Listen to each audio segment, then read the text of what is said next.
ಚೀನರು, ಡಚ್ಚರು, ಫ್ರೆಂಚರು, ಪೋರ್ಚುಗೀಸರು, ಆಂಗ್ಲರು ಸೇರಿದಂತೆ ಸಾವಿರಾರು ವರ್ಷ ಭಾರತದ ಸಂಪತ್ತನ್ನು ತಮ್ಮದಾಗಿಸಿಕೊಂಡ ಪರಕೀಯರ ದಾಳಿ ಭಾರತದ ಅಭಿವೃದ್ಧಿಯನ್ನ ನಿಧಾನಗೊಳಿಸಿದ್ದು ಸತ್ಯ.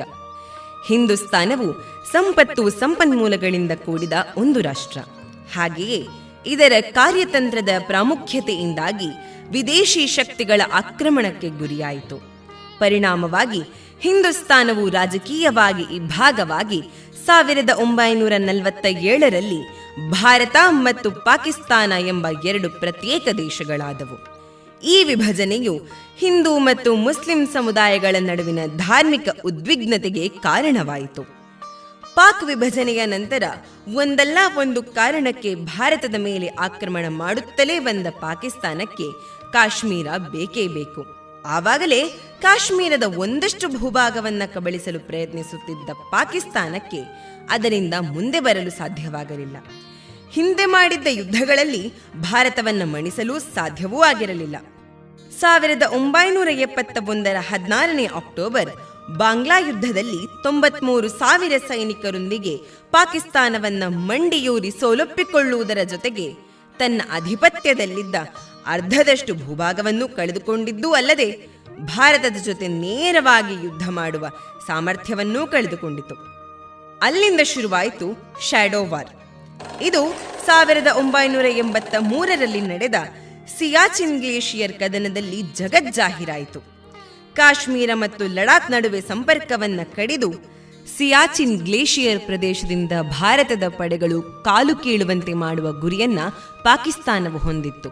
ಹಾಗೂ ಹೀಗೆ ಮಾಡುವುದರಿಂದ ಅತ್ಯಂತ ಕ್ಲಿಷ್ಟವಾಗಿರುವಂತಹ ಕಾಶ್ಮೀರ ವಿವಾದ ಬಗೆಹರಿಸುವ ಮಾತುಕತೆಗೆ ಭಾರತದ ಮೇಲೆ ಒತ್ತಡ ಹೇರುವ ತಂತ್ರವನ್ನೂ ಅದು ರೂಪಿಸಿತ್ತು. ಆದರೆ ಈ ಸಂಚನ್ನ ಆಪರೇಷನ್ ಮೇಘದೂತ್ ಮೂಲಕ ಭಾರತೀಯ ಸೇನೆ ವಿಫಲಗೊಳಿಸಿತು. ಸಿಯಾಚಿನ್ನಲ್ಲಿ ಮುಖಭಂಗವಾದಾಗ ಜನರಲ್ ಪರ್ವೇಜ್ ಮುಷರಫ್ ಪಾಕಿಸ್ತಾನದ ಬ್ರಿಗೇಡಿಯರ್ ಆಗಿದ್ದ. ಹೀನಾಯ ಸೋಲನ್ನ ಸಹಿಸಲಾರದ ಅವನು 1998ರಲ್ಲಿ ಪಾಕಿಸ್ತಾನ ಸೇನಾ ಮುಖ್ಯಸ್ಥನಾದಾಗ ಭಾರತವನ್ನ ಸದೆಬಡಿಯಲು ಸಂಚು ರೂಪಿಸಿದನು.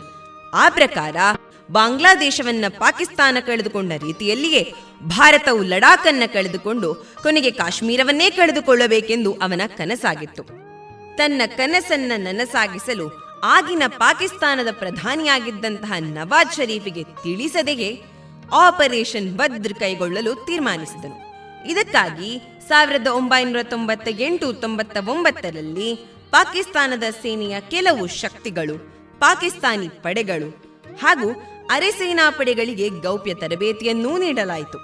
ಇನ್ನೊಂದೆಡೆಯಲ್ಲಿ ಭಾರತ ಮತ್ತು ಪಾಕಿಸ್ತಾನದ ಸೌಹಾರ್ದತೆಯನ್ನು ಹೆಚ್ಚಿಸುವ ಸಲುವಾಗಿ ಭಾರತದ ಅಂದಿನ ಪ್ರಧಾನಿಯಾಗಿದ್ದಂತಹ ಅಟಲ್ ಬಿಹಾರಿ ವಾಜಪೇಯಿಯವರು 1999ರ ಫೆಬ್ರವರಿ 19ರಂದು ದೆಹಲಿಯಿಂದ ಲಾಹೋರ್ ಕಡೆಗೆ ಬಸ್ ಸಂಚಾರ ಶುರು ಮಾಡಿದರು. ಪಾಕಿಸ್ತಾನದ ಸೇನೆಯ ಕುತಂತ್ರವನ್ನರಿಯದಂತಹ ಪ್ರಧಾನಿ ನವಾಜ್ ಶರೀಫ್ ಅವರಿಗೆ ಅದ್ಧೂರಿ ಸ್ವಾಗತ ನೀಡಿದರು. ಹಾಗೂ 1999ರ ಫೆಬ್ರವರಿ 21ರಂದು ಲಾಹೋರ್ ದ್ವಿಪಕ್ಷೀಯ ಒಪ್ಪಂದಕ್ಕೆ ಸಹಿ ಹಾಕಿದರು. ಶಾಂತಿಯ ಸಂದೇಶವನ್ನು ಪಾಕಿಸ್ತಾನದಲ್ಲಿ ಸಾರಿ ಭಾರತಕ್ಕೆ ವಾಪಸ್ಸಾಗುತ್ತಿದ್ದಂತೆಯೇ ಪಾಕ್ ಪಡೆಗಳು ಕಾರ್ಗಿಲ್ ಜಿಲ್ಲೆಯ ಭಾರತದ ಗಡಿ ನಿಯಂತ್ರಣ ರೇಖೆಯನ್ನು ದಾಟಿ ಸುಮಾರು 150 ಕಿಲೋಮೀಟರ್ಗಳಷ್ಟು ಮುಂದೆ ಹರಡಿಕೊಂಡಿದ್ದರು. ಒಳನುಸುಳುತ್ತಿದ್ದಂತೆಯೇ ಭಾರತೀಯ ಪೋಸ್ಟ್ಗಳನ್ನು ಅತಿಕ್ರಮಿಸಿ ಬಂಕರ್ಗಳನ್ನು ವಶಪಡಿಸಿಕೊಂಡಿತು. ಇದನ್ನು ಗಮನಿಸಿದಂತಹ ಕುರಿಗಾಹಿ ಸಮುದಾಯದ ತಾಶಿ ನಂಗ್ಯಾಲ್ ತಡ ಮಾಡದೆ ಹತ್ತಿರದ ಭಾರತೀಯ ಸೇನಾಪಡೆಗೆ ತಿಳಿಸಿದನು. ನುಸುಳಿದವರು ಉಗ್ರಗಾಮಿಗಳೆಂದು ತಿಳಿದು ರೆಜಿಮೆಂಟ್ ಕ್ಯಾಪ್ಟನ್ ಸೌರಭ್ ಖಾಲಿಯಾ ಹಾಗೂ ಇತರೆ 5 ಮಂದಿ ಸೈನಿಕರು ಕಕ್ಸರ್ ಎಂಬಲ್ಲಿ ಗಸ್ತು ತಿರುಗುವ ಸಂದರ್ಭದಲ್ಲಿ ಪಾಕಿಸ್ತಾನಿ ಪಡೆಗೆ 1999ರ ಮೇ 15ರಂದು ಸೆರೆಯಾದರು. 22 ದಿನಗಳವರೆಗೆ ಪಾಕಿಸ್ತಾನಿ ಸೈನ್ಯವು ಸೆರೆಯಾಳುಗಳಿಗೆ ಅತ್ಯಂತ ಕ್ರೂರ ಚಿತ್ರಹಿಂಸೆ ನೀಡಿದ್ದರ ಪರಿಣಾಮವಾಗಿ ವೀರಮರಣವನ್ನಪ್ಪಿದರು. ಅವರ ಮೃತ ಶರೀರಗಳನ್ನು ಜೂನ್ 9ರಂದು ಭಾರತಕ್ಕೆ ಕಳುಹಿಸಿದರು. ಆಕ್ರಮಣಕಾರರು ಉಗ್ರಗಾಮಿಗಳಲ್ಲದೆ ಸಂಪೂರ್ಣ ಪಾಕಿಸ್ತಾನದ ಸೈನಿಕರೆಂದು ತಿಳಿದ ಭಾರತ ಪ್ರತ್ಯುತ್ತರ ನೀಡಲು ನಿರ್ಧರಿಸಿತು. ಬಳಿಕ ಶುರುವಾದದ್ದೇ ಆಪರೇಷನ್ ವಿಜಯ್. ಎರಡೂ ದೇಶಗಳ ಗಡಿಯಲ್ಲಿ ಯಾವುದೇ ಶಸ್ತ್ರಾಸ್ತ್ರ ಯುದ್ಧ ನಡೆಯದಂತೆ ಶಿಮ್ಲಾ ಒಪ್ಪಂದಕ್ಕೆ ಎರಡೂ ದೇಶಗಳು ಸಹಿ ಹಾಕಿದರೂ ಕೂಡ ಯುದ್ಧ ಪ್ರಾರಂಭವಾಯಿತು.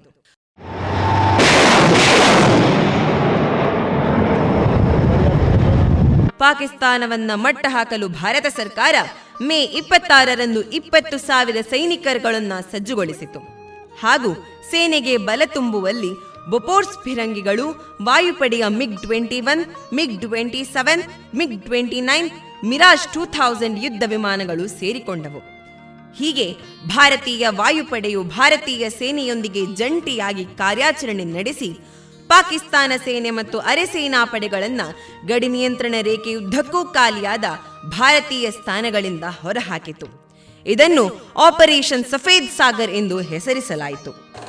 ಜೂನ್ ತಿಂಗಳ ಮೊದಲ ವಾರದಲ್ಲಿ ಪಾಕಿಸ್ತಾನ ಸೇನೆಯು ಭಾರತದ ರಾಷ್ಟ್ರೀಯ ಹೆದ್ದಾರಿ 1 ಲಡಾಖ್ ಮತ್ತು ಕಾಶ್ಮೀರದಲ್ಲಿ ಶೆಲ್ ದಾಳಿ ಪ್ರಾರಂಭಿಸಿದಾಗ ಪ್ರತ್ಯುತ್ತರವಾಗಿ ಭಾರತವು 3 ಪಾಕಿಸ್ತಾನಿ ಸೈನಿಕರಿಂದ ವಶಪಡಿಸಿಕೊಂಡಂತಹ ದಾಖಲೆಗಳನ್ನು ಬಿಡುಗಡೆ ಮಾಡಿ ಸಂಘರ್ಷದಲ್ಲಿ ಪಾಕಿಸ್ತಾನದ ಪಾಲ್ಗೊಳ್ಳುವಿಕೆಯನ್ನ ಅಧಿಕೃತವಾಗಿ ಸೂಚಿಸಿತ್ತಲ್ಲದೆ ಅಂತಾರಾಷ್ಟ್ರೀಯ ಮಟ್ಟಕ್ಕೆ ಪಾಕಿಸ್ತಾನದ ಕುತಂತ್ರ ಬುದ್ಧಿಯನ್ನ ತೋರಿಸಿತು.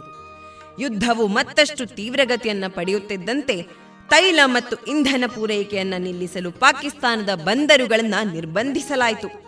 ಇದನ್ನು ಭಾರತೀಯ ನೌಕಾಪಡೆಯು ಆಪರೇಷನ್ ತಲ್ವಾರ್ ಎಂದು ಹೆಸರಿಸಿತು.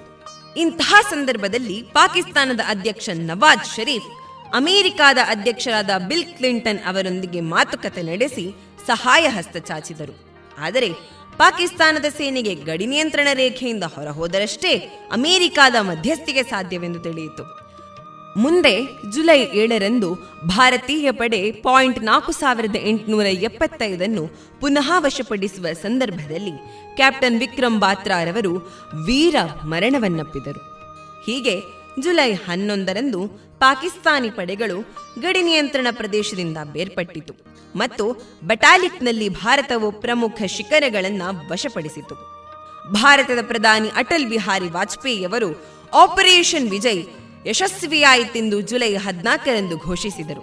ಈ ರೀತಿಯಾಗಿ ಕಾರ್ಗಿಲ್ ಯುದ್ಧವು ಜುಲೈ 26ರಂದು ಕೊನೆಗೊಳ್ಳುತ್ತದೆ ಮತ್ತು ಭಾರತೀಯ ಸೇನೆಯು ಪಾಕಿಸ್ತಾನದ ಎಲ್ಲಾ ಸೇನಾಪಡೆಗಳನ್ನು ಸಂಪೂರ್ಣವಾಗಿ ಹಿಂಪಡೆದಿರುವುದಾಗಿ ಅಧಿಕೃತವಾಗಿ ಘೋಷಿಸಿತು.